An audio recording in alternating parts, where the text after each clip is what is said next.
জোটের প্রার্থী হলেও ভোটে লড়তে হবে নিজ দলের প্রতীকে, এমন আরপিও সংশোধনের সাথে বিএনপি একমত নয় জানিয়ে দলটির স্থায়ী কমিটির সদস্য সালাউদ্দিন আহমদ বলেছেন।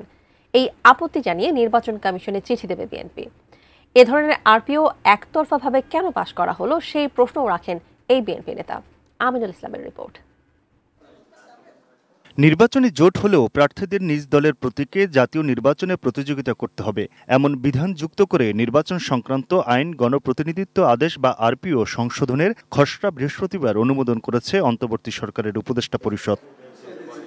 তবে এই আরপিও সংশোধনের কিছু ধারার সাথে সম্মত নয় বিএনপি। শুক্রবার বিকেলে গুলশানে নিজ বাসায় দলটির স্থায়ী কমিটির সদস্য সালাউদ্দিন আহমেদ বলেন, আরপিও সংশোধনের অনেক বিষয়ে বিএনপি সম্মত ছিল, তবে যেভাবে পাশ করা হলো তাতে আপত্তি জানিয়ে পুনর্বিবেচনার জন্য এই বিষয়ে চিঠি দেবে বিএনপি।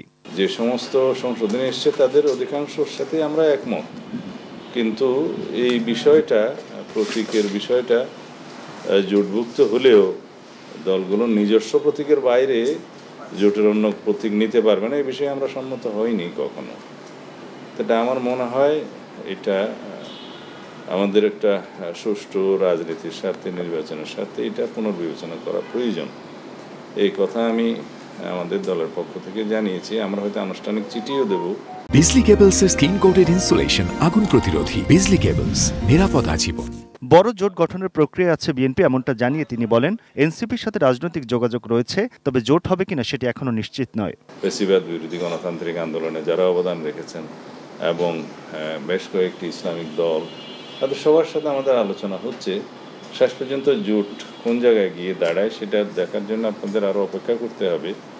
তো এখানে আপনারা এনসিপির কথা বললেন, রাজনৈতিক যোগাযোগ আছে আমাদের তাদের সাথে, তবে জোটবদ্ধ হব কি হব না, তারা হবে কি হবে না, সেটা রাজনীতির মাঠে কোনো কিছুই আগে থেকে বলে দেওয়া যায় না।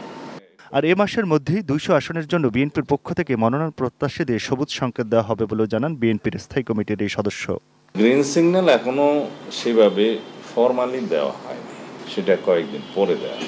আমরা সাক্ষাৎকার নিচ্ছি, কারণ আসন ভিত্তিক আমাদের একাধিক যোগ্য প্রার্থী আছে, তাদের সাথে কথাবার্তা বলেই একটা আলাপ আলোচনার মধ্য দিয়ে, বোঝাপড়ার মধ্য দিয়ে যাতে একক প্রার্থীর পক্ষে সবাই কাজ করে। নির্বাচনের সময় সরকারের নিরপেক্ষতা বজায় রাখতে প্রধান উপদেষ্টাকে বলা হয়েছে জানিয়ে এই বিএনপি নেতা বলেন, সরাসরি কোনো উপদেষ্টার পদত্যাগ চাননি তারা। জাতীয় উপদেষ্টা পরিষদের নিরপেক্ষতাটা বজায় থাকে এই আবেদন আমরা করেছি। আর ছাত্র উপদেষ্টা যে 2 জন আছে তাদের বিষয়ে আমরা সরাসরি কোনো কথা বলিনি। Aminul Islam, ATN news, Dhaka.